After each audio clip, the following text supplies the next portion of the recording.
no primeiro mandato do Lula, todo mundo votou no Lula. Eu graças a Deus, não, eu votei. Não, isso eu falo para você, eu não falo isso para demagogia não, tá, gente? Eu quero que minha mãe morra. Nunca votei no Lula.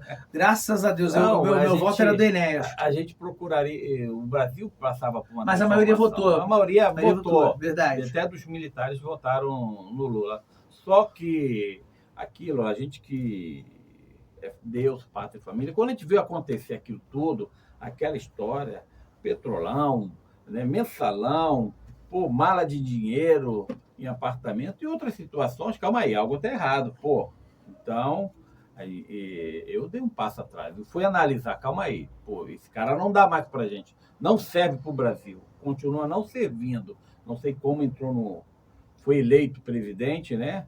E Bolsonaro anda aí na rua, né? Aí, não vou falar nem Bolsonaro, a insatisfação, né? De muita gente aí, pô, é grande, pô. A gente sabe, né? A gente não acredita. Sabe como é que ele entrou, né? Isso aí é verdade. Nessa época aí, né, que tu tá falando da época que o Lula entrou, a gente tinha um grande câncer chamado Collor, né? Sim, sim. Então isso foi, de repente, né, o Collor nessa época, depois veio o Fernando Henrique, né? E aí o Fernando Henrique, o pessoal ficou iludido, porque o Fernando Henrique ele veio com o Plano Real, e aí muitas vezes ele ficou anos e anos e anos, e o povo sentia que o Brasil estava com uma economia solidificada, mas que poderia ir além, né? E o Fernando Henrique é outro, né? O comparsa do Lula aí nos anos 70. Mas aí, de repente, eles quiseram dar essa chance pro Lula, né? O povo no geral. Pô, o Fernando Henrique tá aí, solidificou a economia, tal, aquela coisa toda, mas podia fazer mais. Quem sabe o Lula não possa fazer um pouquinho mais. Então o pessoal deve ter pensado nessa linha de raciocínio. Que o Collor veio, aí veio depois Itamar assumindo, vice-presidente do Collor, aí depois veio o Fernando Henrique, né, que era o ministro da Fazenda que criou o Real, né, e tudo mais, enfim. Quando você deixa uma vacância, né, uma falta de liderança, né, surgem outros líderes, né? E na época, né, o Lula, trabalhista, aqueles movimentos sindicalistas, né, por todo o Brasil, né? O povo abraçou, né?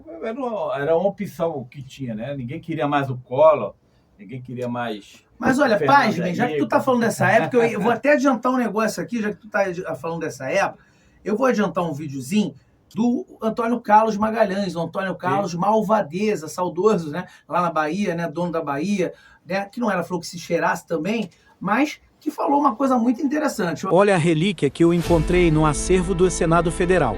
Adivinhem quem era o presidente da República nessa época? Jamais faltaria a esta tribuna em momento tão grave da vida do Congresso Nacional. Do presidente da República, que incentiva os anarquistas que aí estão, que tiraram retrato, inclusive, com o Dr. Cibá, como aparece aí na foto. São esses desordeiros. Não podemos viver a anarquia. É melhor que o Congresso se feche. Palácio do Planalto, onde está o maior ladrão do Brasil, que é o presidente da República. E eu pergunto, as Forças Armadas do Brasil, onde é que estão agora? Elas estão obrigadas a velar pela Constituição e não deixar a anarquia que aí está. Esses comandantes estão aí a obedecer a quem? A um subversivo? Não. Quero dizer nesse instante aos comandantes militares, não ao ministro da Defesa, porque ele não defende coisa nenhuma, porque eu nunca soube defender.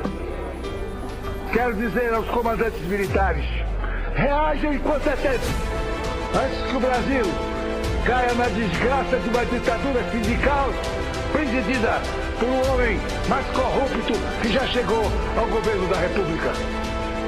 Vossa Excelência tem o dever de chamar a atenção do senhor presidente da República de que o Congresso Nacional não pode ficar à mercê dos desordeiros e anarquistas que estão aí.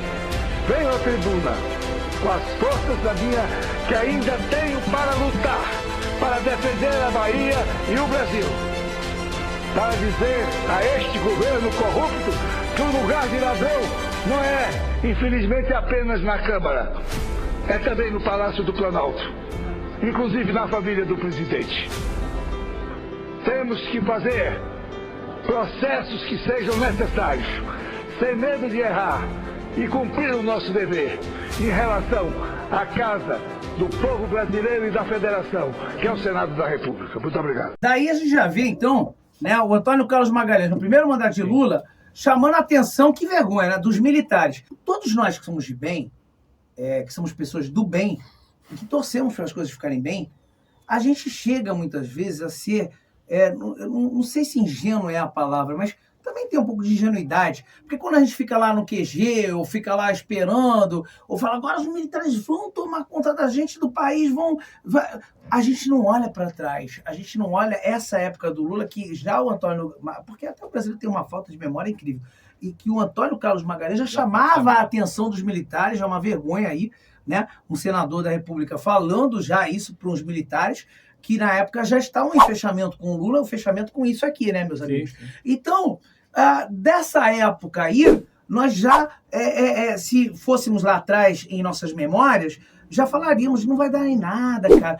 Gente que não era da nossa turma, não era patriota, que também não era PT, por exemplo, minha filha, que não entende nada de política, falava, pra mim não vai dar nada, o Lula vai assumir, pai, você tá enganado.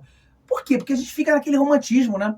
A gente fica querendo, não, vai acontecer, tenho certeza, eles vão tomar um jeito aí, um 4-2, que os outros falam que é golpe, né? Que eu tô ouvindo aí muita gente aí falando aí, o próprio Michel Temer, que é um tremendo mureteiro, foi na CNN, eu vi uma entrevista dele na CNN recentemente, ele fala lá na entrevista com a CNN as considerações dele sobre o Bolsonaro, que devemos, até foi coeso, né? Foi comedido, falou, não, peraí, a gente não pode pré-julgar o Bolsonaro, eu acho que houve sim uma tentativa de golpe frustrado, eles colocam como golpe, né? O golpe de Estado, o famoso golpe de Estado, e eu coloco como um 4-2 que está na Constituição, e nós, patriotas, colocamos como um 4-2, que é o que todo patriota que estava no QG, que estava, outros que não puderam ir ao QG, estavam esperando realmente, de fato. Vamos ser demagogos. Todo mundo estava esperando um 4-2. Só que aí faltou a coragem e o comprometimento daqueles que são da alta cúpula das Forças Armadas. A verdade é essa. E aí, o que o Antônio Carlos chama a atenção lá atrás é coisa que a gente não se atentou hoje. A gente ficou ali iludido, ficou, não, que os militares vão tomar... Minha filha, de 20 anos de idade, falando pra mim, pai, para com isso aí, cara, não vai acontecer nada. Uma menina que não entende um A de política, falando isso pra mim, sabe? Aí eu teria depois que olhar pra cara dela como, né? Como idiota, né? Mas por quê? Porque essa meia dúzia da alta cúpula envergonha as Forças Armadas. Alô, meus amigos, o momento do business no canal Daniel Dias, de quem ajuda a manter o canal, hein? Claro que eu tô falando do meu amigo, meu irmão, o meu parceiro Carlos. E o que o Carlos tem? Celebridade Motopeças e Borracharia. Tu tem moto? Tem? Então, meu amigo, vai no lugar certo. Celebridade Motopeças e Borracharia, na rua Aristides Lobo, 219, no Rio Comprido, região central do Rio de Janeiro. Aberto todos os dias, de segunda a sábado, das 8 horas às 18 horas. E aos domingos, a única que abre aos domingos, das 9 às 14 horas. O telefone para contato é o 21 979 3863 16, 21 979 3863 16. Fala que assistiu aqui no canal Daniel Dias, vai ganhar um baita de um desconto.